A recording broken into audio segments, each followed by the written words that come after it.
தமிழ் கழுகு.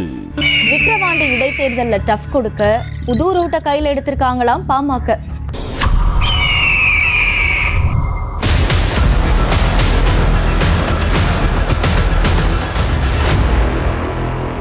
முதல்ல அதிமுக விக்கிரவாண்டி இடைத்தேர்தல புறக்கணிச்சதுனால பெரிய அளவுல பரபரப்பு இருக்காதுன்னு சொல்லப்பட்டுச்சு.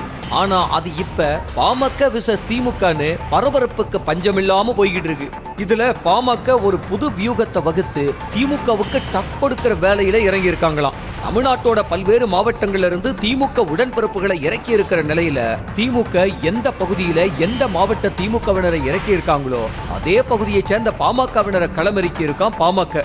பாம்பின் கால் பாம்பரியும் அப்படிங்கிற மாதிரி தங்களோட மாவட்டத்தை சேர்ந்தவங்க என்ன திட்டமிடுறாங்க, எங்க கூட்டம் போடுறாங்கன்னு கச்சிதமா தலைமைக்கு தெரிவிச்சு அதுக்கேத்த மாதிரி வியூகம் வகுத்துதான் பாமக. செய்திகளை உடனுக்குடனும் துல்லியமாகவும் தெரிந்து கொள்ள சப்ஸ்கிரைப் பண்ணுங்க.